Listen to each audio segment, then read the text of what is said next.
Okay, welcome back. Sorry it took a while. We were supposed to split book four into two parts, but life happens, and so we're combining it into one. So this is part one and part two. Plus, at least as of right now, it doesn't seem like, I don't know if there'd be as much to talk about.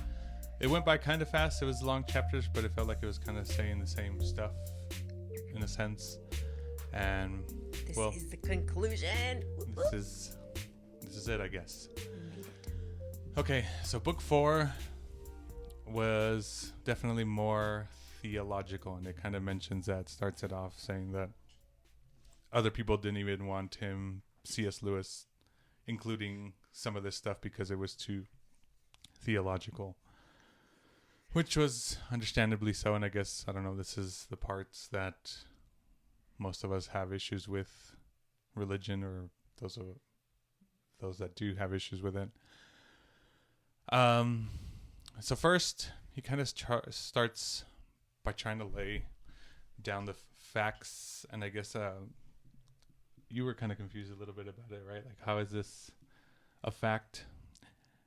And my understanding is still kind of the way we would run any science experiment. It's kind of peer-reviewed, so even through theology, I'm assuming there's some sort of process, like, we think it's this, you try, see if you can kind of come to the same conclusion or can disprove certain things.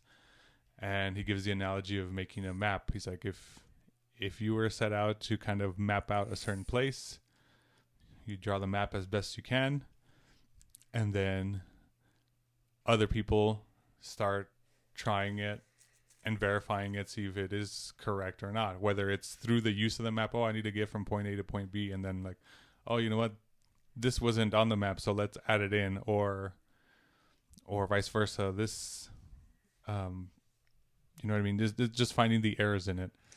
What my issue was with that, I understand peer review very well, and what my issue is that many religions began with one, and then they branched off from each other, right? So even if you're using this as a map and like retracing the steps, there are going to be certain things where you're like, yeah, man, this sounds good. We're going to keep this. And I was like, well, how do we know that didn't happen? And we can't disprove that happened or not. Factually, I guess, but there are certain things that are facts that have been discovered, right? And so that was just from my education in parochial school of the branches of like religion and how it began, like the very, very beginnings of it, and then who wrote this and who wrote that, and then it was translated from this person to this person, and these are the guys who translated it, right? And so I understand the use of it as a map and it as a certain kind of peer review, but reiterating what you had said is science can't prove all of this, and spirituality and faith can't prove all of that, right? Like they're separate. And me being a sciencey brain, I'm like, I don't know. I don't know specifically how this is actually like a peer review. I do understand the concept of it, but that was my beef, I guess, with it. Yeah, and again, my only argument or counter thing to that is still like you just said, like they're on two totally different planes. Like if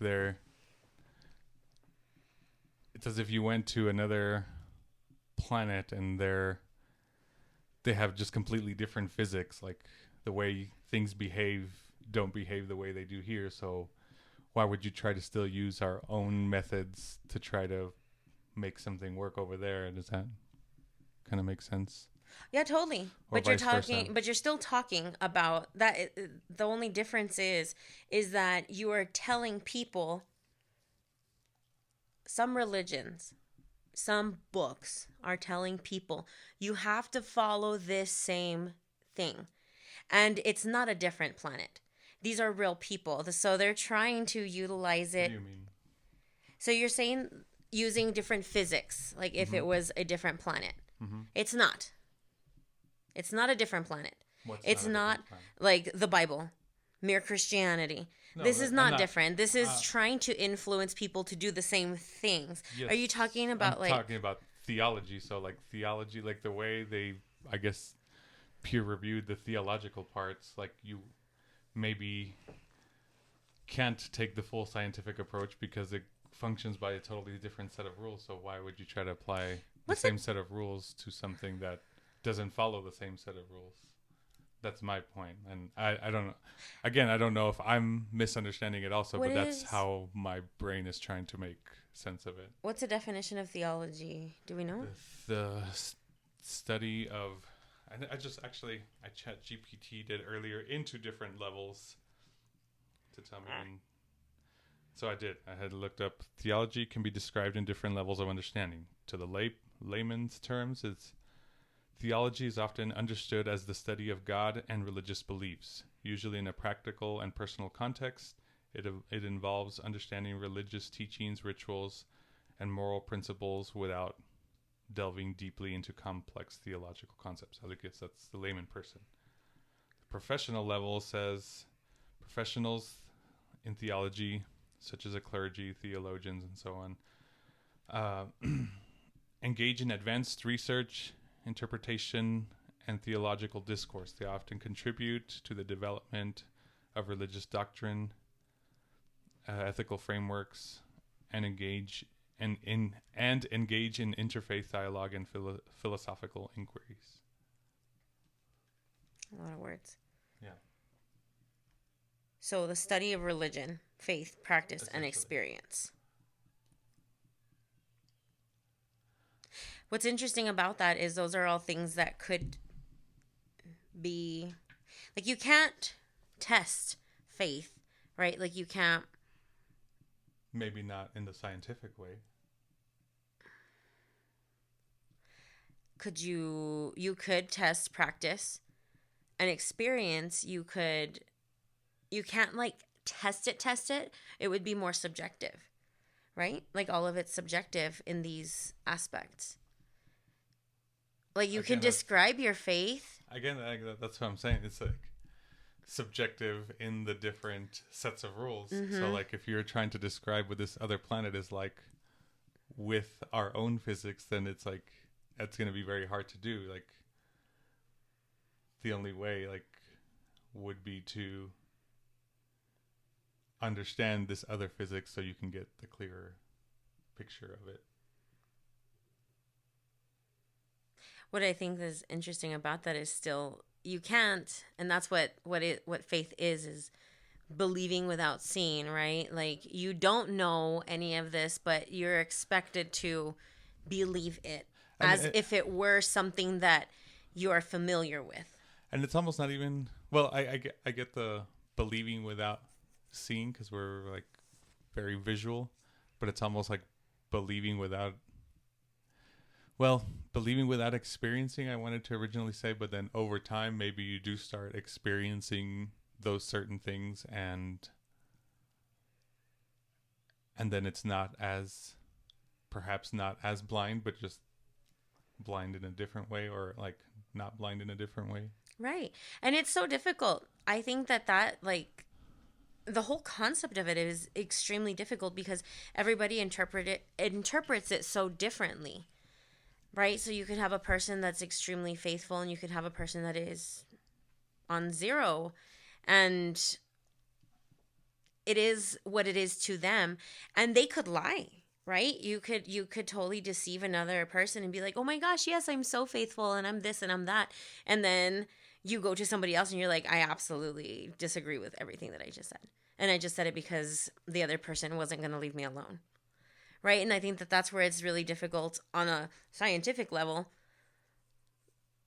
or even like a faithful level because of how a person is and the interactions that they're what are they trying to get from the other person that they're talking to, or I don't know. It's very interesting. This whole chapter was very interesting to me because it was More of his interpretation. But I think that's also what he tried to point out, that like by creating the map, like this is years stacked up on top of itself as to kind of verifying and so on and so on. So as you're creating this map, people are adding to it and removing stuff to, in the end, make it more accurate. Is it to make it more accurate, or is it to benefit themselves? Perhaps, I don't know. So, like, we had watched that a documentary, and all of this stuff was just, it appeared to be a whole lot of pick and choose, and like, I'm gonna make it. But yes and no too, because even from, so the movie we're talking about is Christspiracy. You guys haven't seen it? Well, we had a hard time finding it, but we finally got to watch it, and we tried to find future showings and to tell our people to go, but it was hard to. But anyways, there was a lot of stuff that I don't think it was inaccurate. I think it was still lost in translation. Like, because when you go back to the original things, then that gave the clearer message. But then upon translating, people keep interpreting it in different ways. And so that's also parts that are accurate/inaccurate. So Right. down to the, like any good research, like you would have to go down to like the fundamental part of it. You can't, if you don't understand like how a chemical reaction works, and then that fundamental chemical reaction works, and that's going to throw everything else off. Mm-hmm. And then that seems when it's like a lie. But if this many people have that fundamental understanding, then it should be fairly accurate. And so I don't know who was doing the translating, or there's stuff that obviously sometimes can't be translated exactly from one language to another. So who knows? And that's why I think that all of this in this book, it's very good. It's a very good interpretation of what is there, of what the text now says. But it's like a game of telephone to me, in that you've had this thousands and thousands of years of this information, and it's been passed from this person to this person to this person. At what point is there a breakdown? Or is it true text? You know? And so that's where my skepticism, I guess, plays into it. And I'm like, okay, that's wonderful information, but I'm pretty sure that that's not exactly what happened. I mean, we can't even get through a game of telephone with 10 to 12 different people. And this book has been around, or these books and these teachings have been around for thousands of years through the mouths and brains of how many people, right? And so fundamentally, I understand it. But at the same time, I'm like, dang, that's a lot of translation. That's a lot of interpretation to get to this point. It's just my whole, like, my thing with this end chapter. I was like, how did he get that? And what about this? And, like, I kept having Sal stop the book. We were listening to it, and I'm like, hold on, go back. And we kept on going back and forth with it. But we can continue.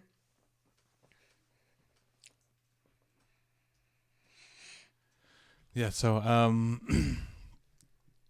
so yeah, it's very theological. Here, the next part that was very theological was the word begotten, and tries to specifically say, well, the definition of the word begotten is to become the father of. So meaning that a God begets God and man begets man, meaning that we're of the same thing. So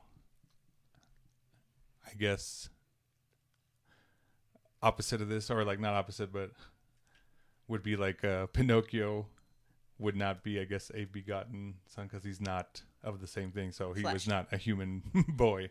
And so it tries to point out that this is the word that's supposed to be used because it's of the same thing. It wasn't created like we would create a sculpture or a painting that's not a human or whatever. It's not of the same thing. So that's why I guess it really tries to bring that point, to understand that point. That's such a funny I have to let it out because like I'm a real boy. Psh, no, you're not. Yeah. Like You were not begotten. you're not begotten. You're wood, boy. Oh my god. And so that was one of those things that tries to, I guess, again, take that point that Jesus was God because he was made of the same thing. So it's not like, but also that the only way that God could come to earth was to be a man. And so that's why he's a God and a man, if that makes sense. The next part was semi-interesting, which was he's trying to talk about time. And I think this is one of those that I used to get confused with, and maybe I understand a little better, and was kind of how time apparently isn't linear to God. And see, this one I have a little more issues with because how could you verify this? This seems a little more highly subjective, or at least, I guess even if you're in a different set of rules, I don't know, maybe the only way to figure that out is to go down that path far enough to where you have that understanding. Well, anyways, he starts talking about how time isn't linear to God, so he sees everything from the beginning as clearly as he sees it now and he sees in the future. And so arguments I've heard before, even I've made, is then how do you have free will if you already see everything and how it plays out? Like you already know what's going to happen from point A to point B. And I guess the way this explained it, it's almost like in my head, it was just like this, I don't know, big old blob, ever-changing blob of whatever we are, like as an organism all together, like all humans acting a certain way. And so we all do have free will to act a certain way, but it's almost like, for lack of a better term too, like the multiverse or the branches in Loki. So I decided to take this path today, so there's that new branch, and now he would see it as like, oh, he decided to take that path, so that's where this blob is evolving to, and then my decision there affects other people, which is starting to affect their decisions, and then their decisions start affecting. So the blob is kind of changing, like because of this decision. And so that's the only way I can, I guess, reconcile both having free will and being able to see the beginning and the end at the same time. Does that make sense? Yeah. To me, it makes total sense. That's kind of like what I had imagined in my head too. Like we're essentially like microbes in a bigger picture. And so we already know, like, so if we were to be analyzing like our body, you already know what happens to your cells. Like they're created, these cells create these cells, and then they split. We already know what they're gonna do, and then all of a sudden, whoop, they die. We already know like what is going to happen and which cells are responsible for what. And I kind of thought maybe that's all we are. Yeah, that definitely did. It did kind of put that in my head. So that was the thing with time. The next part was what he called the good infection, which is pretty much, I guess, how we're supposed to. Was that where he was talking about the Christ life or whatever? That's how we're supposed to spread the good to others, is supposed to be essentially a good infection, that by us doing good, other people will see the good being done and It's like want pay to it forward. Yeah. Being a positive influence in somebody's life, and hopefully that you inspire to be able to inspire them to like carry it on and do good things also. Yeah. So yeah, something like that. I don't see why that could be a bad thing, whether you believe in religion or not. Like why not just, like you said, pay it forward and do good acts and hopefully make other people want to do a good act also. Altogether, that's kind of what this book does in my head. It's not a pro-religion thing, but it's a pro-better yourself, pro-better person yourself, is what I'm taking from it. But continue, I think we'll end up like wrapping that, right? Yeah. Later. The next part was talking about tin soldiers, meaning that if it was still kind of going back to the begotten, not created, that we're not exactly begotten from God, that we are different. That's why he says we're created. And I went to the whole argument as like that I guess in the end, if we are worthy, I suppose, that we would be eternal and everlasting like a God. And so he's like, why not have just started us that way? It's like, and it gave the example of the tin soldiers, because if you were to have your little tin toy soldiers, and I guess they say tin because this was from the 40s, so they had, I don't know what a little tin soldier's like. I only know plastic ones. But if you were to somehow make them come to life and not even be alive as plastic, but be alive as like turning into little humans and flesh or whatever, he kind of gave the example as to like, what if these things didn't even want to be created? Like, some of them might be like, why are you doing this to me? Like, I didn't ask for this, and blah blah blah. And so nevertheless, it is kind of like more an acceptance of what it is, like whether you want it to or not, this is what it is. And to be, I guess, to reach that eternal whatever life and God part, it's pretty much making you earn it. Like, I'm not just going to give it to you. You have to work your way and earn it if you want it, I guess. Anything to add to that? No. That just like reminded me of like Indian in the Cupboard when we were listening to it, and I was like, oh, and it totally distracted me. That's okay. So that was kind of also the purpose of free will, is that you have to essentially earn your place, that you have to work for it. And I think Jordan Peterson has mentioned stuff like this about the Bible, that it's really just a bunch of stories of how you need to earn things in life. It's not just going to be handed to you because you quote unquote deserve it. Everything's going to take work, and I guess there comes that transformation that you worked for it, and now you are essentially reborn as something else. So either going through the struggle of education, like you know what it takes to study and write papers and pull all-nighters and work at the same time, possibly pay bills, live on your own, whatever. And then at the end, you come out this transformed being because you worked for it. It wasn't just going to be given to you like, oh, here's a degree just because you signed up for it. That's kind of not how it works. And also talks about sharing a common goal, that I guess the common goal is to, I guess, essentially make everyone Christians. And by setting a good example, you would recruit more people to becoming Christian.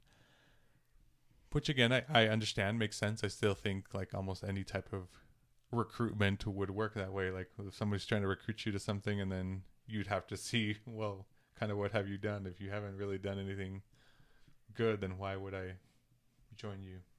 Does that make sense? And here's the next one I thought was fascinating, because this feels like what certain political sides are trying to do he explained totalitarianism is when you try to make everyone the same. And I think that's one of the bigger things that turns people away from Christianity, is that misinterpretation that everyone is supposed to be essentially the same as Christians, where I think this book tries to mention more that use your strengths to further Christianity. And again, I think that could work as any organization, whether you're a job, a company. Why would I put somebody in a position where that's not their strength? Like, how am I going to further this company if I'm not using their strengths? Does that make sense? And whether there's Christians or non-Christians, well, not that, whether there's if there's Christians on both sides, like on the political, both sides of the political aisle, liberal or conservative, Republican, Democrat, or whatever, I think the common goal would be to use just both sides and reconcile and use it to your strengths. But it seems like both sides are trying to, it's like, no, do it my way.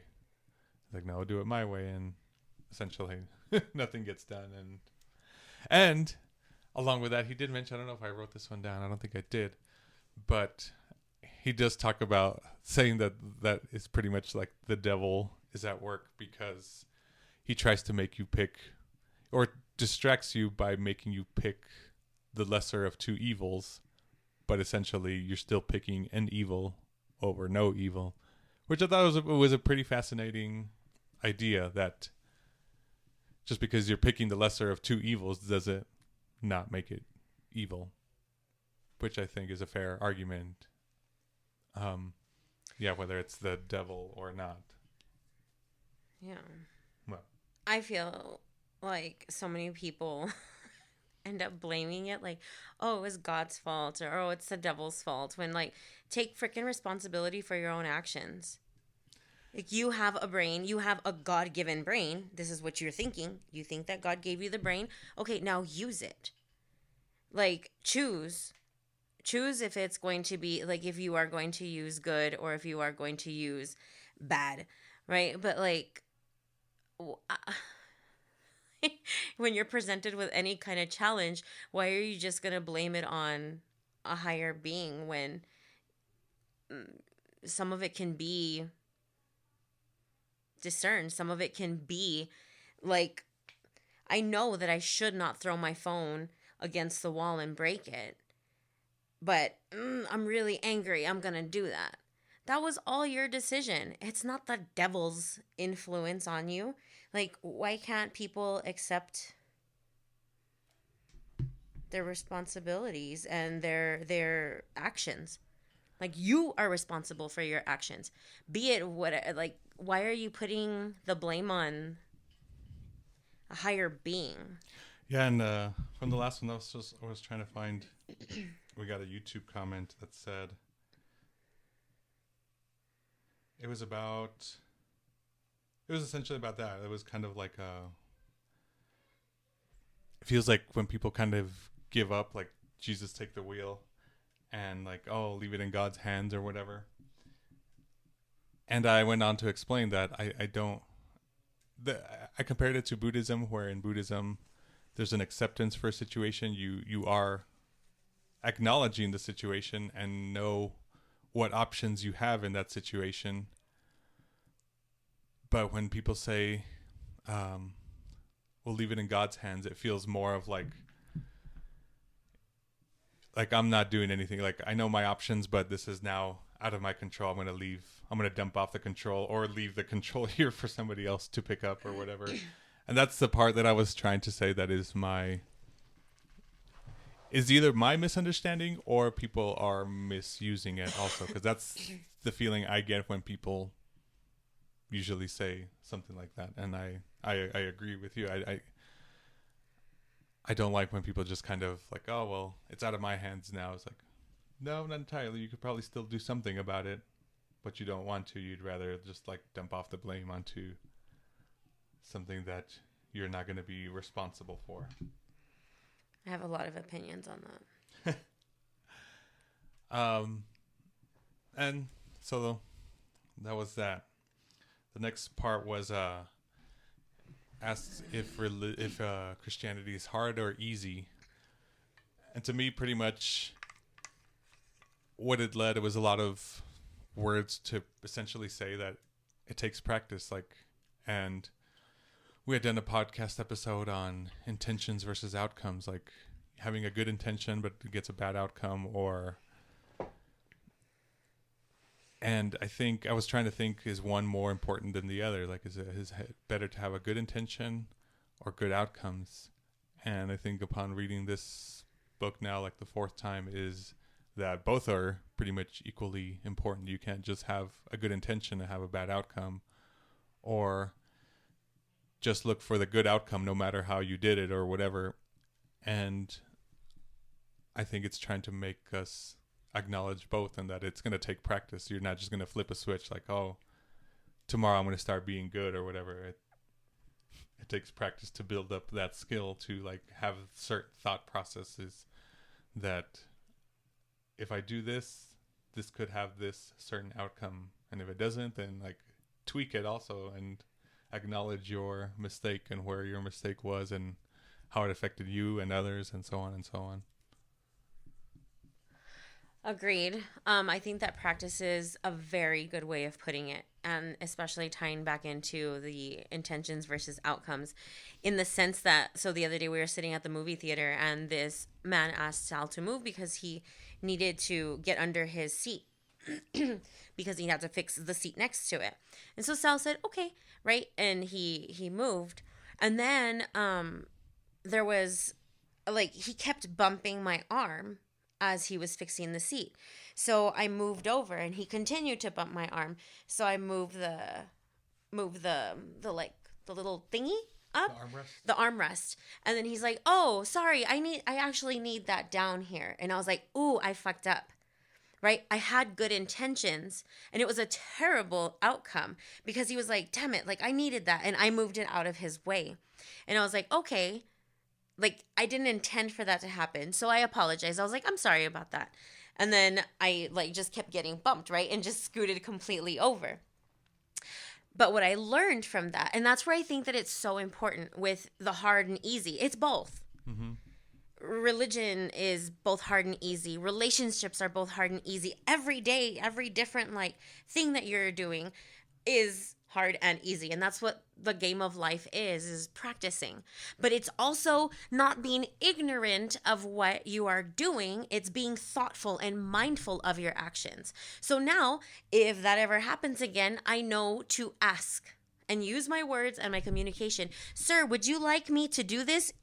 And I could either choose to say, "You're bumping me. Mm-hmm. Like you scratched me with your tools." Yeah. And then right. And someone then could be all upset, like, "Oh, he bumped me," like that was his intention to bump you on purpose. No, and it's not their intention, but then what does that teach that person also?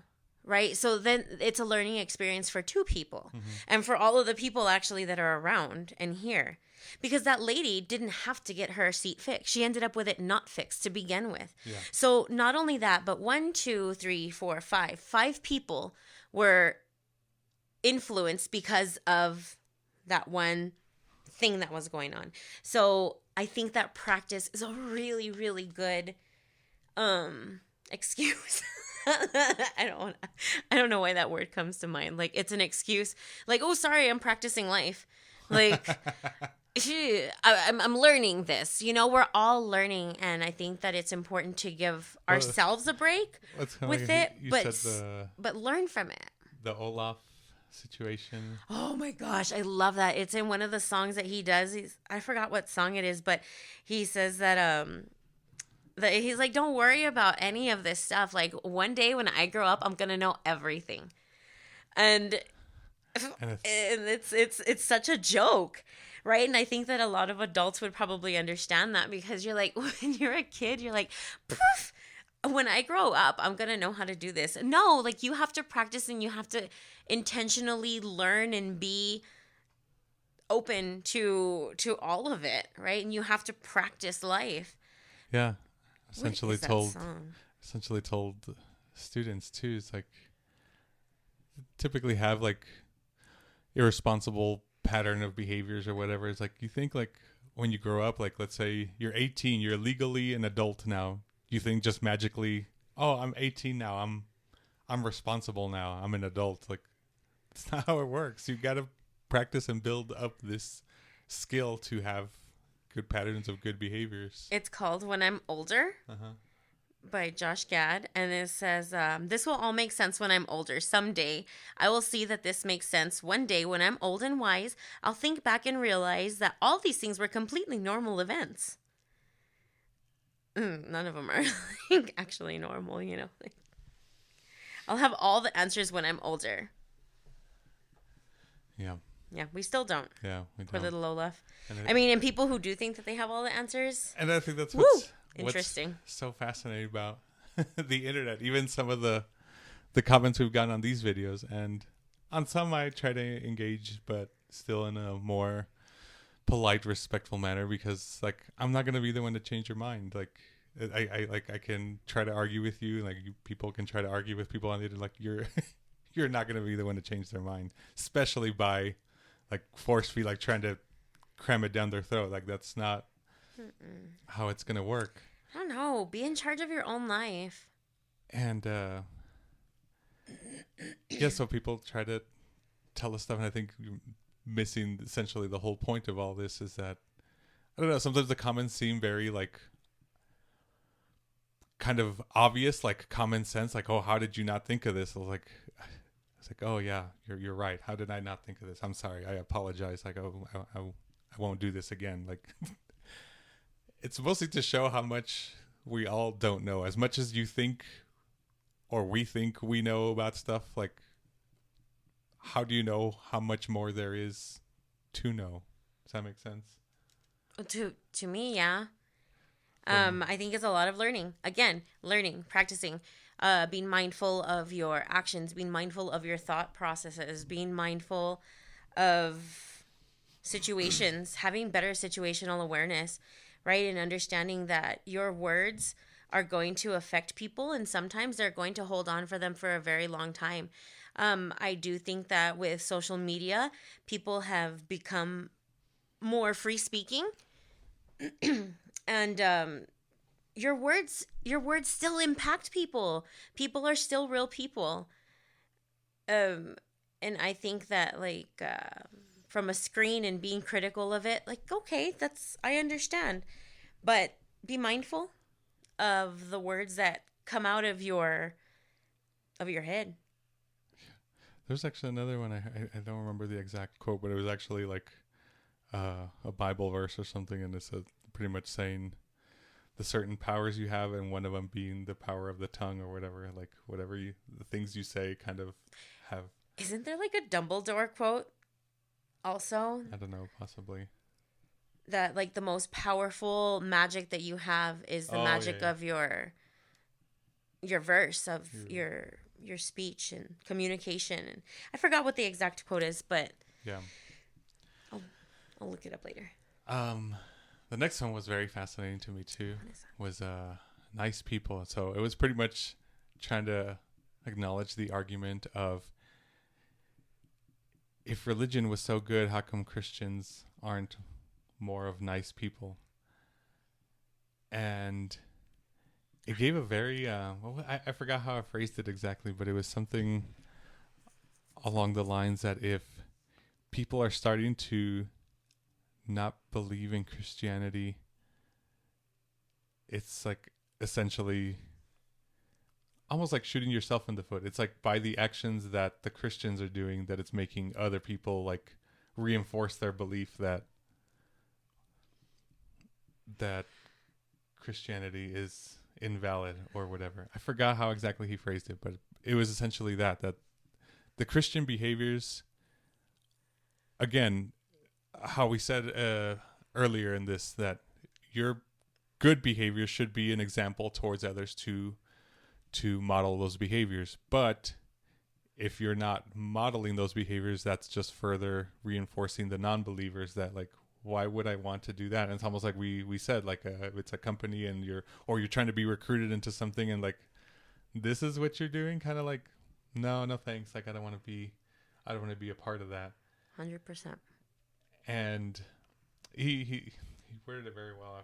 I wish we had written it down or whatever. But essentially it kind of makes an argument for both, and it's saying that Jesus used to hang around more with the kind of the outcasts, the ones that kind of didn't know, because I guess they needed the most help. And he said, and that was kind of one of those arguments for all this, is like, how come Christians aren't nicer? It's like, well, yeah, they're the ones that need the most like help, most redemption. So like they have a longer way to go, and so sometimes that's the way it comes off. But also just try to give out the argument that it just kind of doesn't pan out, in the sense if you had two groups and only nice people were Christians and bad people were not. It's like, That wouldn't make sense either. You're going to have good people on both, good and bad people on both sides, whether they're Christians or non-Christians. And I thought that was a fair thing to point out. It's not going to just work that way. I found the quote. You did? Not this one that you're speaking of. I'm looking, but there's a lot of words. The Dumbledore one. Oh. Words are, in my not so humble opinion, our most inexhaustible source of magic, capable of both inflicting injury and remedying it. Those are powerful words, Miss J.K. Rowling. Yeah. That's some good stuff. I'm still looking for this other one. Yes, I 100% agree with that. If you guys watched the ones in the past, you know for sure how against a lot of the structured Christianity, how pitiful it has been with the people who have been modeling it. I'm like, I do not want to be like that. Yeah, you all proclaim to be such good people. Again, I am specifying certain individuals. I'm not blanket statement. I'm sure that there are a lot of wonderful Christians. Very specific groups of people, not just one person, not just two people. I'm talking a multitude of people I do not want to be like. That proclaim to be the best Christians that you could meet. And so, and even from this movie we saw was Christspiracy, which, if you don't know what it's about, it essentially is trying to find if there is an ethical way to kill an animal. If Jesus had to kill an animal, how would he kill an animal? And so it's this whole documentary trying to get to that. And it sounds kind of funny in the summarized form, but essentially it comes down to being that how the meat industry has pretty much been like wanting to be in control since the time of Jesus, because it makes money, and I guess money is power, and so on and so on. And so they couldn't really find anything along those lines, and apparently Jesus and a lot of other people from that time that were followers or associated with Jesus were vegetarians. So it goes down to trying to find all the slaughterhouses and whatever, and is there a good way, an ethical way, and that was how kosher farms were too, and blah blah blah. Anyway, the guy that kind of started this whole thing in the documentary had started kind of pulling away from his church because he didn't know if this was ethical. And so he started asking about it, and he would just kind of get, I guess, blown off. And so he's starting to pull away more from religion. And I guess after the documentary, he says, like, I thought I was pulling away from my faith or my Christianity, but in the end, he came out closer to it because he found out what the truth was. And so I guess my point with that was that he sometimes, I guess, even with us or whatever, we find that all these religious groups have a certain demeanor or that you don't want to be associated with, but maybe that isn't the true one. And then that's also what this book mentioned, that as long as we all keep picking and choosing essentially what we like and what we agree with, the whole thing isn't going to move forward unless we actually do what is expected from what this book or the Bible says. Like I guess that's the part that's also easy or hard, is that you know what to do. The things are there, but it's just hard to do it. Like, even have how to lose weight. Like, you know how to lose weight. It's just hard to do it. Like the self-control, but essentially, like, eat less, exercise more. Those are the two basic, simple rules for it. What would you say the basic, simple rules are for Christianity? Was that how did he say? How do you think of it right now? Well, I guess in a sense, it's still almost. Well, what I was saying is that how all the denominations like split up because they were picking and choosing from stuff, and how he said like the whole Christian thing as isn't gonna progress as a whole because we keep picking and choosing from stuff. So I guess the simple part is like just follow all these and stop picking and choosing from it, like whether you like it or not, or agree with it or disagree. That's just going to keep creating more of those branches, and the kind of the more branches there are, like it's not gonna progress. Does that make sense? Yeah, but in order to do that, you would have to go all the way back to original text, none of this other stuff. Yeah. And like how they did in Christspiracy, going to the actual places. Yeah. Because even at that, when they go to the actual places, that information was literally posted on the building. And in the Bible, in the, like, I think they were reading like the New King James Bible, it was completely skewed from what the original text on that building states. You have to go really far back. Because what we're being fed, what a lot of people are being fed, I'm including myself in this because I was fed for multiple years. The quote unquote, if you want, for lack of a better term, the wrong information. The modified version of it. Just because it's in our language. It's crazy. How far back we would have to go, I guess, to get an actual truth. I can't find it. I'm looking at it. I end up just like reading different things. I'm like, ooh. It's okay. Sorry. But that's essentially it. Any final thoughts? I'm glad that it's over. On this whole. I am so glad that this is over. This was penance enough for 40 days and 40 nights. For me, I'm glad that you made me do it. Because I think that maybe it makes me a tiny bit better of a person. It at least brings it to my attention. Like I'm at least more aware of situations. When a situation pops up, I'm like, oh, okay, take a step and think about this before you just start talking about it. Because I'm really good to do that. I'm very instantaneous with that. Something pisses me off and I'm going to make it very aware. And instead I am like biting down on it and thinking about it and then responding with a more neutrality, I want to say. I'm not going to say a good or a bad, but try to understand both sides and try to give the benefit of the doubt to others before I just completely pass judgment. It is difficult. It is difficult because of my experiences with several different people. And difficult in the sense that everybody's entitled to their opinion, right? That's their opinion, I suppose, because I've now reading this, I'm like, this is what you all are supposed to be doing. This is the model that I'm being provided. Okay. I'll take it for what it is, and that's not my cross to bear. Their actions are their own.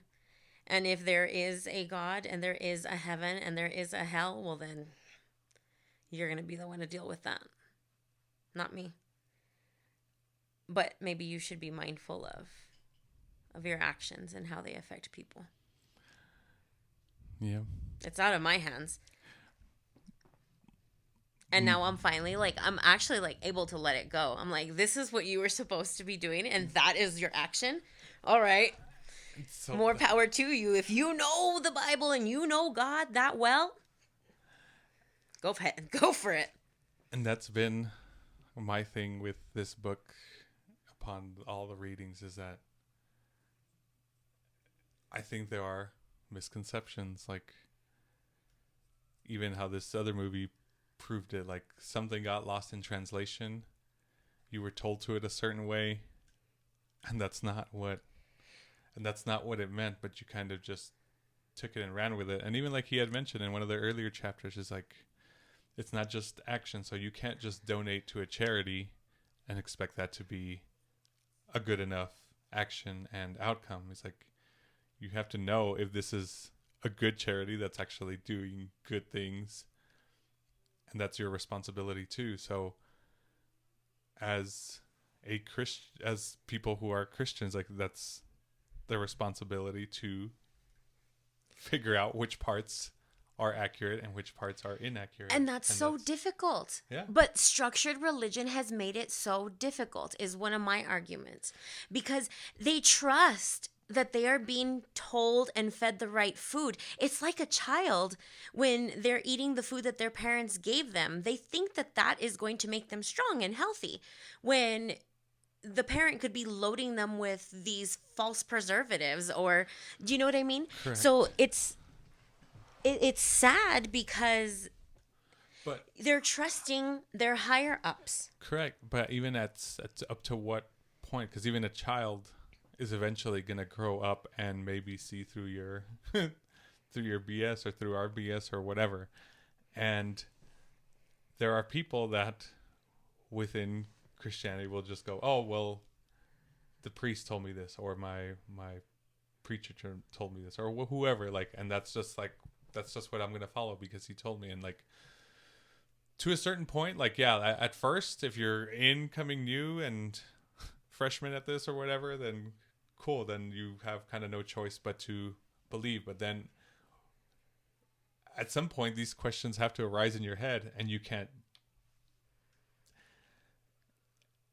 How do you make sense of it? Because even I think this book, like how I said, the blob that is time and like your actions and free will, like, that to me finally reconciled how you could have free will and how God can know the past, present, and future of it. Like, that makes sense to me. But when people don't kind of ask these questions and try to make sense of it, it's like you're just, and I guess that's part of it too, is like you're being told to just accept it as faith. And like, but even then, like, some of it doesn't make sense. So like, question it and try to figure it out. And but even at that, how many different areas can they go to for the truth? Right? So a lot of times they reference back to the Bible. Oh, hey, yeah, I have a question about this. Reference back to the Bible. You're going back to the same thing. You're going back to the same thing that the other person that has more authority on this, has more experiences with it, has read from the exact same verbiage. So it's their interpretation of it. And I'm like, man, so yes, we are responsible for this. And yes, we are responsible for increasing our knowledge. But at what point does it dead end for so many of these people too? Because it's semi-indoctrinating. I see, yeah. And I don't know, see it from the outside perspective. And I think a lot of times we try to only see it from the inside. Well, like, as if you're a Christian, you only see it from the inside perspective. And I guess to an extent I see that it's the indoctrination of like, kind of trust this with everything and like be faithful and whatever. But to me, it's like when you say a movie, or you see a movie and you see something that's kind of totally fake or implausible. It's like, there's no way that could happen. But for the movie, you kind of put that at rest, and you're like, okay, I'm going to accept this new rule just so that the movie kind of makes sense, right? Mm-hmm. So like Superman can fly. Okay, well, I'll accept that he has superpowers and has this to accept the movie as a whole. And when people, I think, try to only understand the movie or Christianity by only being in the movie, you don't try to understand it by being pulled out of the movie. That's where I think is the issue. It's like, so even as a Christian, try to understand Christianity from the outside. But that's the whole thing also, is like, I've heard from several different Christians or practicing Christians that when they begin to question that is because they have been influenced by the devil. It is wrong for them to question their faith. Do you understand that? In Yes. their culture of faithfulness, it is wrong. They are sinning and they are going to be punished for this. I've heard this. This Yeah. is No, freaking yeah. horse's mouth. Yeah, no. So I so believe you're saying question it, and that's how we become stronger and better or whatever. Okay, so I already told you. First, they question it. It is referenced back to the Bible. Okay, I'm questioning it again. How do you think that man in Christ's Christspiracy felt? He literally got thrown out of his church, had to live in his van because his parents kicked him out also because he didn't believe and he was questioning. They go to the to me, it's insanity. Because if you love your brother and you love your own flesh and blood so much, how is it okay to get rid of them because they had a question? It's a whole different other level, I think, than we understand, Sal. I've had kids come up to me and say, "Is it wrong for me to ask my pastor this?" Because they are terrified and they begin crying. Yeah. Because That's of how definitely how strict some of the religions are. So, for some people that are asking us questions about this and whatnot, like, this is a free space to talk, guys. Like, if you want us to help, I've tried to help some of those kiddos, and because they're terrified of what their parents are going to do, because they're questioning their faith. They're not even questioning faith; they just have questions about, like, literature. Yeah. Actually, It's really sad and scary for a lot of them.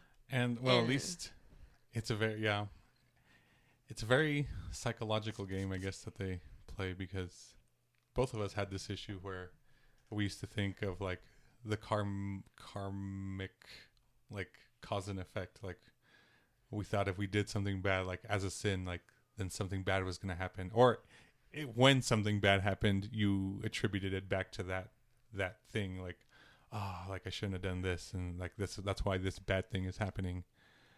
Oh my gosh, yeah, it was extremely superstitious and Yes. binding.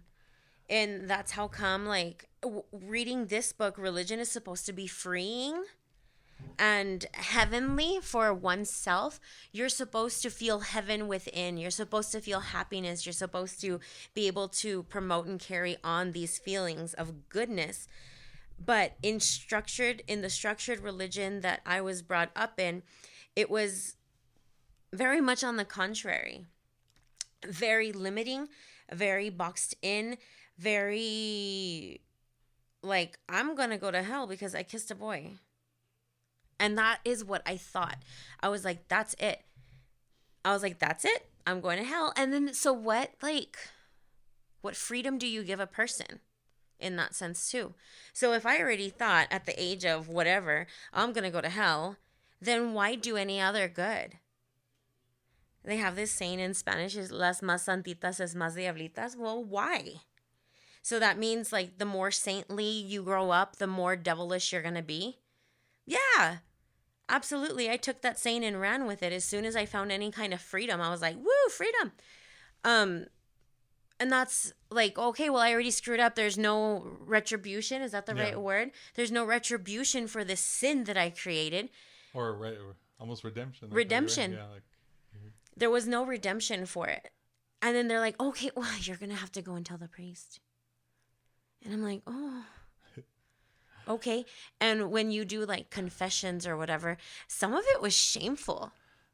Some of it was absolutely shameful. There's, like, this Mexican novela also where, like, the lady goes into this confession booth and she tells the priest something and the priest, like, jumps through and smacks her. And I'm like, yeah, that's kind of like what it felt like.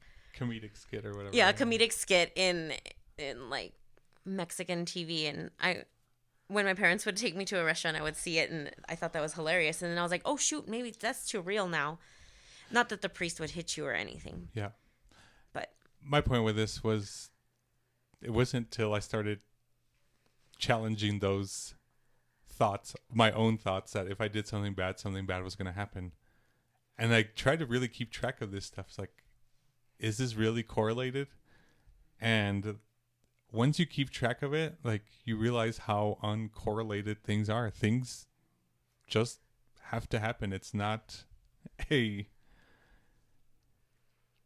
like you deserved this or didn't or whatever. It's, at least from my understanding from this book, like, God doesn't necessarily interfere in that way. Like, it's more of a kind of, if you, from my understanding, is you acknowledge him, he will try to help you, but it's not going to be like a punishing you for not following his instructions. That would be the whole free will thing. Like, it's not till the end where you're going to get your final grade kind of deal. It's not in between. There's no midterms or whatever. It's just from point A to point B, how did you do? And that's that. And that's one of those first things that started kind of liberating me from like the religious grasp. Was like, okay, this doesn't really have any effect. Like, okay, what else can I do?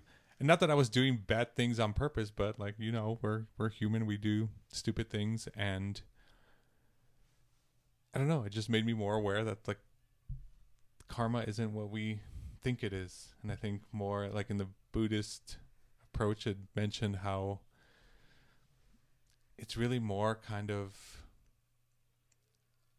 another quote I've heard is like your vibe attracts your tribe. So like pretty much the way you act is going to attract people of the same type to you. So if you're doing a lot of crazy things, then it's probably going to attract a lot of crazy people to you. If you're doing good things, then it's probably going to attract more good people to you. So that I understand more as karma, and that's how I can seem like there's this cause and effect. If I do good things, then good things happen. If I do bad things, then bad things happen. But it's more of a that's part of the natural world. Like, people are just drawn to those that are similar, I guess, in that sense.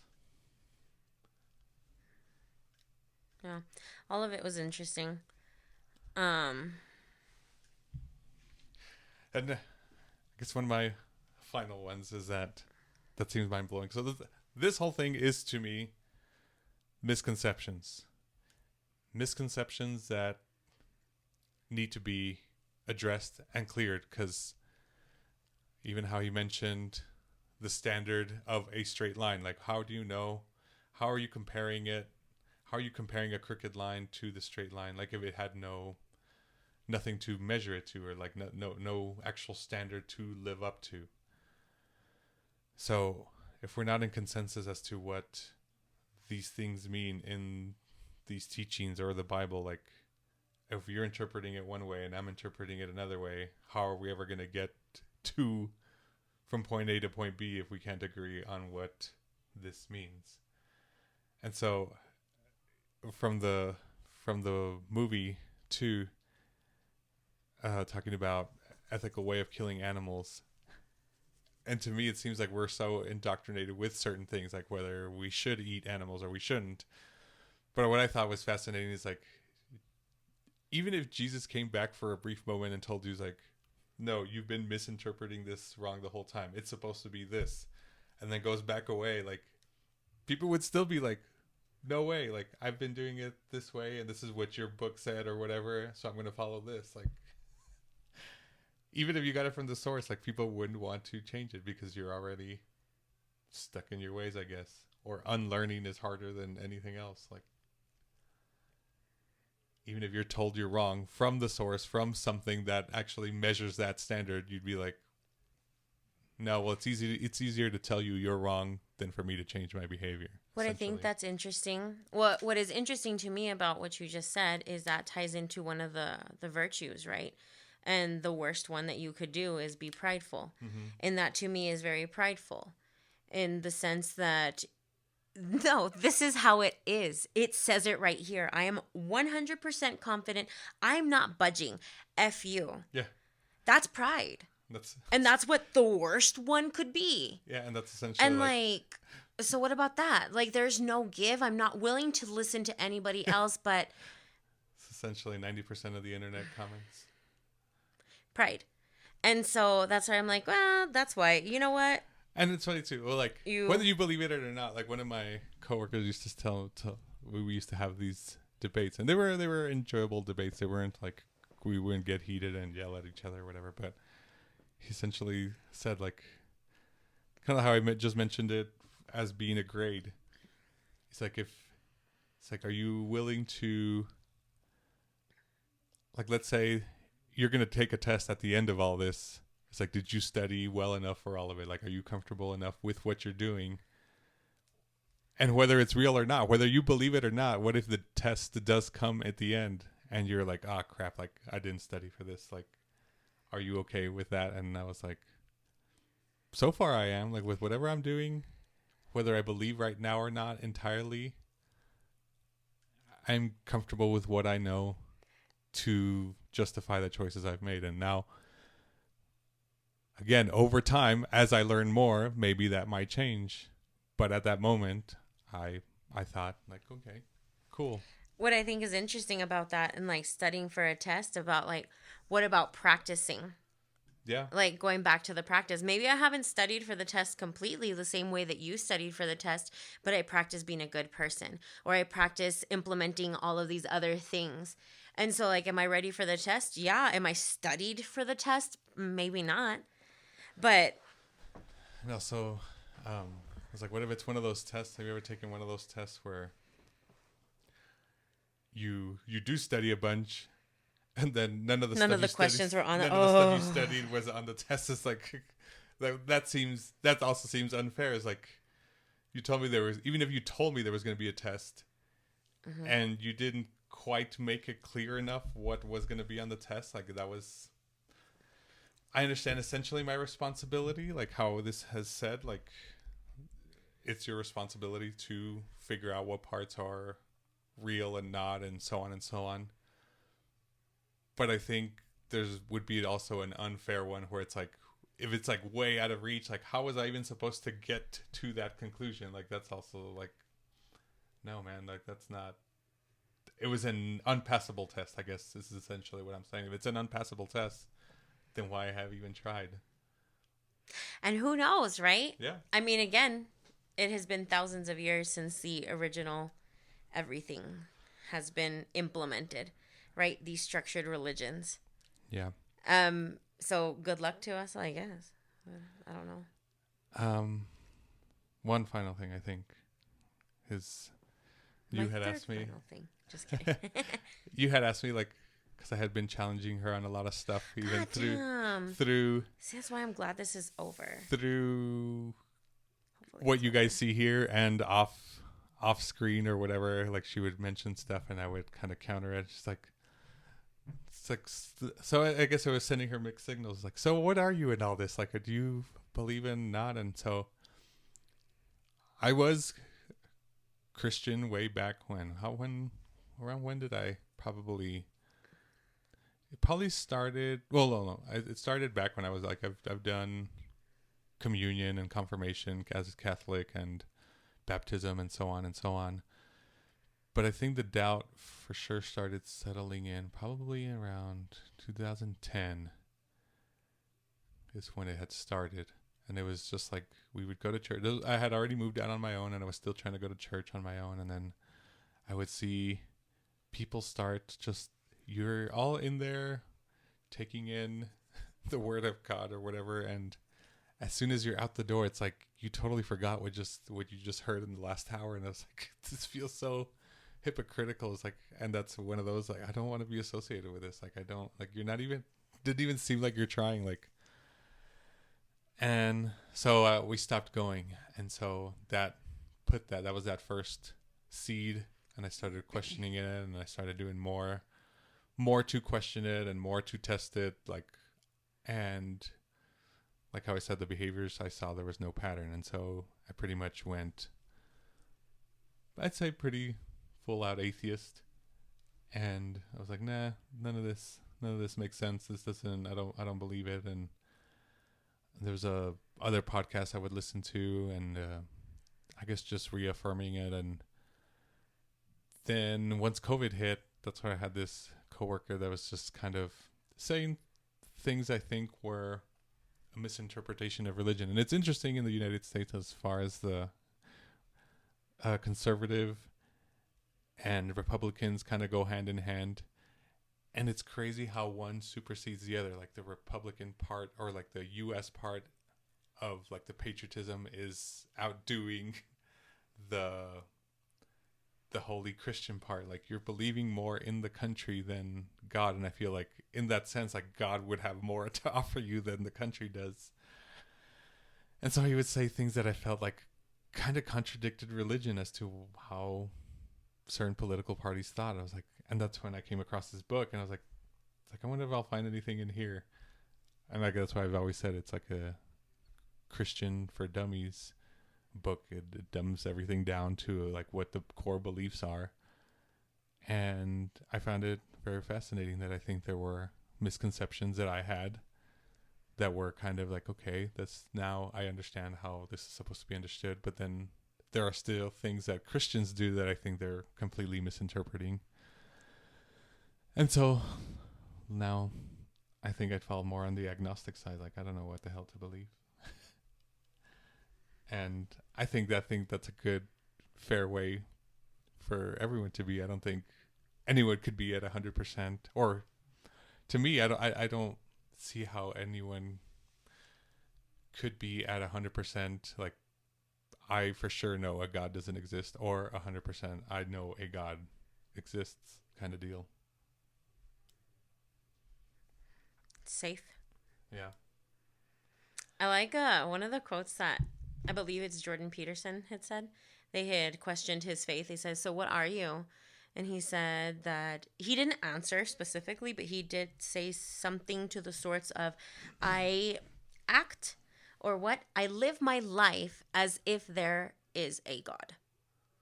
And I really like that because there's something that I guess in my indoctrination, for lack of a better term, it's safe to fear God, right? Like, it's throughout this whole book, it said, like, when the time comes, then if you weren't already laying down at God's feet, like, it is going to happen, and you will lay down. Like, there is no question about it, right? And it's like very, very straightforward and very affirming. And like, well, how do we know, right? I don't know how much of my journey I need to share. I grew up Catholic. I went to a Catholic school for 8-9 years, including pre-K. That was a different kind. That wasn't a Catholic school, but it was Christian school. And then from there, throughout high school, practiced, and throughout the majority of my first college years, I practiced. All with ups and downs, all with questions. But again, I was one of those kids who would ask the question and I would get like either pushed aside for it or it wouldn't be answered. And I didn't have the resources to further my questions. And then when I did, I would ask some of my aunts who were something completely different. They were Mormon. And they're like, well, that's the reason why I left the Catholic faith, because it didn't answer my questions. And I'm like, okay, well, can you answer this question? I don't know the answer to that question. I'm like, okay, so you're no help either. I would ask the missionaries that they would send. They had no idea what the hell I was talking about. They couldn't answer my questions either. Or it would just be like, oh, reference this. And I'm like, that's not answering my question. So it was just freaking endless. Anywhere I turned, I couldn't get the answers. And it was almost like a fight all the time. It was like a fight. Well, if like you're not believing this, then you're wrong. And I was like, well, isn't it good to question faith? Like, if there is an answer, it would be there. We would know. And so it was just the way it is. It wasn't until some of those Christian people that I was telling you guys about earlier were very, very steadfast and absolutely 100% hurt my family with their words, with their decisions, with their money, a lot of different stuff. And I was like, oh, for sure, I don't want to be that. And then when I met Sal, we would go to church together. He even, like, there was this one point where I was like, I don't think I should go to church. I'm done. For several different reasons. And as a Catholic and being so close to so many friends who had been in school into high school years who had terrible experiences with priests also. I was like, nope, that's not affirming my faith either. I'm out of here. Like, it was awful. Even myself having terrible experiences with some of the local priests. Nope. I was like, you are supposed to be the head of this church, and this is what you're doing, and these are the words that you're using with little girls and little boys. Unacceptable. We would even tell people about it. Nothing would happen. And so the people that you're supposed to trust the most were betraying you and doing non-Jesus-like things. It was just endless. Just endless. So I was with Sal at the time, and he's like, come on, let's go to church and sing. And I'm like, okay, I like singing. I thought I was going to like explode in church thinking that like I knew all of this stuff that was wrong. It just felt so hypocritical. I knew everything that was wrong with it, and I was still sitting there. And then he decided, you know what, I'm done with church. And I was like, I still enjoy hearing like the homily and the interpretations and the stories that this has. It was like story time for me.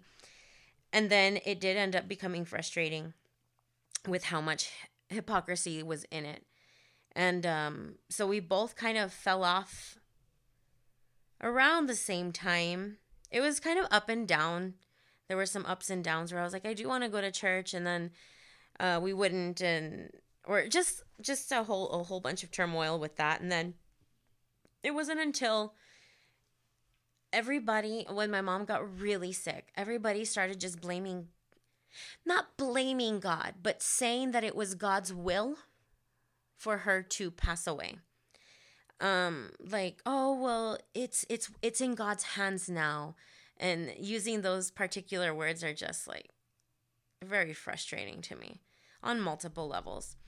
So it was like that and that and that. And then it was, well, pray to God that she passes peacefully. There was not an ounce of peace in that woman's progression of death.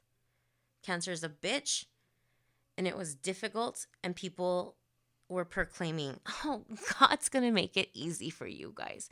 There was nothing fucking easy about any of it. And they blamed God. So what did that do to me? It made me hate whatever God there was. So I'm glad that I read this, because it might not be God's will. It may be your stupid interpretation of it. So that's why I continue to say, be careful what you say to people. Because it's not God that ruined God for me. It's the people who ruined it. And so, I'm not sure. I'm not sure what I believe. And that's okay. And I have respect for other people's beliefs. I'm not going to tell you that it's wrong. I'm not going to tell you that it's right. But what I do know is your words affect people. And be mindful of it, regardless of if you're preaching to people or whatever. And whatever they want to have in their house, let them have in their house. If they want to worship a cow and they have a cow, let them. And if they have a cross, let them, regardless if it has Jesus on it or not. What do you care? Teach and be mindful and be careful how you treat other people. But yeah, because of so many people is why I'm in the position that I'm in. And I feel like it's okay, because I'm not a bad person, and I do try to make the difficult choices, and I will continue to until I come to that place. For a while, like Sal, I was a 100% like atheist, like 100% like, yeah, hail Satan kind of thing, because I didn't believe in any of that. Nothing of it existed. My mom was gone. I didn't need to have faith anymore because her death was brutal. And I was like, you want me to have faith in what? What kind of comfort did I get from that? So, really difficult stuff. but I'm learning, and the only thing that you can do is learn and become stronger. And I think that that's why it's important to read this book. Oof. It was rough. It was a rough read. Thank you for doing it. How long after?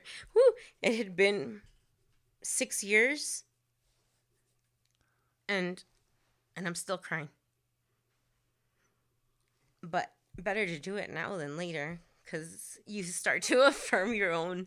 Yeah, and I guess that's one of my things too. Is I like to even challenge my own things. Like, well, what if I could be wrong about this? Like, let's see the flip side of it. And there's just, like I said, it's going to be very few people we convince otherwise. It's mostly on our own. But you got to actually take the step to challenge your own things and not just keep reaffirming the things you believe. Like, or else how else would you find the flip side unless you look for it? Well, I mean, you can be challenged by it. Like, somebody can just, like, flat out challenge you with it. Yep. But even at that, you're not going to learn. Yeah, but I feel like usually when people challenge you, you end up just digging your heels more into what you believe versus what the other person is telling you. And that can be depending on what it is. Like, some people, very trusted people in your circle, can challenge you in a way that, like, it does make you like, oh, okay, like I hadn't thought of it that way, and you accept theirs. But sometimes when it's a little more, if you don't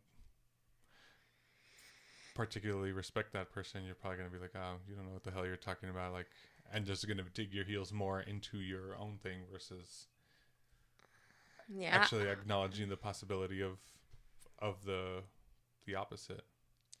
Even at that, sometimes when a trusted individual does that and challenges you with something that you're not ready for, you end up just disregarding that person altogether. Yeah, that too. And then you get rid of that problem, regardless of how close you are. I mean, people react differently to every situation and every challenge, right? But I appreciate you challenging me on this. I'm looking forward to not being challenged every day by it, because it's exhausting. Because I'm like, and what about this? And Sal's like, and opposite. And I'm like, there's no winning. There's no winning. And then it leads you to believe, like, maybe I'm wrong. Well, maybe he's wrong. Like, you have to form your own. I guess, to me, I think that's the...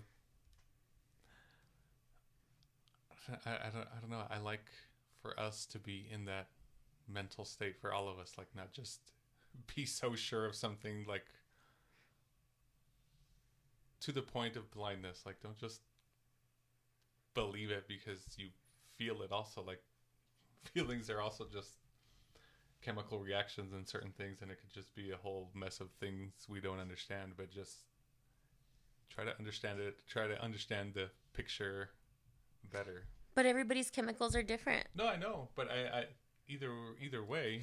And there's also a point of, like, having respect for another person's chemical reactions. Perhaps. No, absolutely. Like, in communication, I need to respect that you have less chemical reactions of emotion than I do. And you need to respect that I have more chemical reactions than you do. Right? And then that's how you're able to discuss, and you use different words to express how your chemical reactions make you see this object, and then how my chemical reactions, I see this object, right? And we're looking at the same thing, but we're interpreting it differently. And that's the beauty of humanity and life, is being able to see the same thing, have two different interpretations, and then talk about it. Mm-hmm. Right? All while taking into, like, being respectful of the other person's view. Yeah. That's my point with this, is this book has done, I guess, semi wonders, because I do look at it and I'm like, I do not like what that person is doing. I absolutely loathe it, but they're doing it for a reason. Be it their reason, and I have to figure out what is going on in their head and be respectful of it. And that's where it's challenging for me. Right. But it's the right thing to do. It's not the easy thing to do. It's... And... Yeah. my whole thing is like with the mindful stuff is how you're saying is still be mindful of the different interpretations, but also as the person says it, be mindful that it is your interpretation as well. Like pretty much like the internet comments coming off as like your interpretation, meaning almost like your opinions is a fact. And I think that's probably one of the bigger parts in religion as to why we disagree with it so much, is because it tries to play off as fact, even though he kind of mentioned it there, but there's still so much more to understand than just like there's a lot of stuff in between. You can't just get from point A and skip to point B without understanding the middle part. It's that getting there that makes you understand it, not just being dropped there. Does that make sense? Even though sometimes it feels like you are dropped. Perhaps. But then maybe you got to figure out, oh, crap, how did I get here? But, again, practice. Yeah. Practicing. All right. So, yeah. Whew. I'm going to go take a shot of tequila and relax. Oh, man. Oh, and can we tell them when we're recording this? Which I think is like pretty cool. Okay, sure. We're actually recording on Easter Sunday, which I think is very fascinating. Because yeah, last week we saw both the movies, the Late Night with the Devil. Late Night with the Devil and Christspiracy. Christspiracy on Palm Sunday, which was a fascinating Sunday also. But I don't know why. I think it's just because of our upbringing. Yeah. And the different like culture and the culture of it. Of it. Yeah. I was scared to go to the restroom because I was going to get eaten by the devil.